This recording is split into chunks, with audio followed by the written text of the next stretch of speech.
మరో 2 సంవత్సరాల్లో రిటైర్మెంట్ తీసుకోవాల్సిన తన తండ్రి ఆర్టీసీ డ్రైవర్ శంకర్ గౌడ్ ఇలా చేస్తారనుకోలేదంటూ కుమార్తె విలపించారు. తండ్రి జీతంతోనే తమ కుటుంబం నెట్టుకొస్తుందని, ఎలాంటి ఆస్తిపాస్తులు లేవని అన్నారు. భర్త మృతితో తమ జీవితాలు ఆగమైపోయాయంటూ శంకర్ గౌడ్ భార్య కన్నీరు మున్నీరవుతున్నారు. వరంగల్ జిల్లా నర్సంపేటలో ఆర్టీసీ డ్రైవర్గా పనిచేస్తున్నటువంటి కోల శంకర్ గౌడ్ నిన్న ఆత్మహత్యానికి ప్రయత్నించి ఆ తర్వాత హైదరాబాద్ ఆసుపత్రిలో చికిత్స పొందుతూ మృతి చెందారు. ఈ ఉదయం ఆ మృతదేహం ఇక్కడ నర్సంపేట మండలం ముత్తోజిపేటకు చేరుకుంది. ఇక ఆయన భార్య అలాగే కుమార్తె కన్నీరు మున్నీరుగా విలిపిస్తున్నారు. చెప్పండి. మా నాన్న ఇట్లా చేసుకుంటాడని మాకు తెలియదు అయ్యా, మాకు తెలియదు. వేరేటోళ్ళు ఫోన్ చేస్తే మేము పోయినాం అక్కడికి. మా నాన్న మమ్మల్ని ఎట్లా సాధిండు చిన్నప్పటి నుంచి మాకు తెలుసు. కష్టపడి ఇల్లు కిరాయిలా కుండుకుంటూ ఈ సొంత ఇల్లు కూడా లేదు మా నాన్నకి. మా అమ్మను నన్ను అట్లా సాధిల్లు. ఈ కార్మికులు 40 మంది కార్మికుల కోసం కిరోసిన్ పోసుకొని అంటించుకున్నాడు. మీరే న్యాయం చేయాలి ప్రభుత్వానికి. వాళ్ళకి ఏం చేస్తారో మా అమ్మను మా తమ్ముని మాత్రం మీకే తెలియాలి, మీకే అప్ప చెప్తే. మాకేం లేదన్నా, వాళ్ళకేం లేదు, సొంత ఇల్లు లేదు, మాకేది లేదు.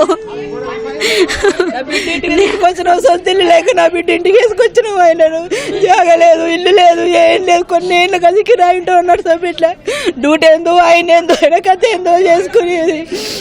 ఇల్లు కట్టుకుందామయ్యా అంటే ఉండు పైసలు వస్తాయి అన్నాడు.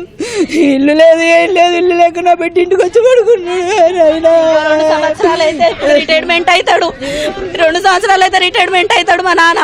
2 సంవత్సరాలకి ఇప్పుడు పైసలు వస్తాయి కదా రిటైర్మెంట్ అయితే. నాకు అప్పుడు ఏమి ఇవ్వలే, కట్నం ఇవ్వలే, నా పిల్లలకి ఇట్లా ఏం పెట్టలే. మాది లవ్ మ్యారేజ్. మా నాన్న సరే బిడ్డ నీకింత ఇస్తా, తమ్మునికి ఇంత సెట్ చేస్తా అని అన్నాడు. మా నాన్న నమ్మకం మీదనే ఇన్ని రోజులు ఉన్నాం. మరి మాకు ఇప్పుడు ఎవరు లేరే, దిక్కు లేదు. కార్మికుల కోసానికే పోరాడి ఆయన ప్రాణం తీసుకున్నాడు కాదు సారు. వచ్చిండు చాలా 8 మంది డాక్టర్లు వచ్చిండు. చాలా మంది డాక్టర్లు వచ్చిండు, జేఏసీలు వచ్చిండు, పొన్న ప్రభాకర్ గారు వచ్చిండు, అందరు వచ్చినా ఏం లాభం. ఆయనకి కాపాడుండి అని చెప్తా కూడా కాపాడదామమ్మా. బాగానే ఉంటున్నాడు తీరడం చనిపోయాడని చెప్పింది.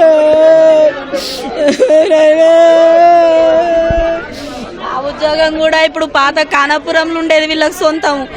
అక్కడ ఇల్లు అమ్ముకున్నారు, అన్నదమ్ములు ఇల్లు అమ్ముకుంటూ వచ్చిన పైసలతోటే ఈ జాబ్ కోసం అని అప్పుడు వెనకట నేను పుట్టినాక జాబ్ వచ్చింది నాన్నకు. మాకు అన్యాయం బాగా చేసిండండి, అన్యాయం చేసిండు. ఏం చెప్పిపోయిండు, ఏం చెప్పిపోలేదు.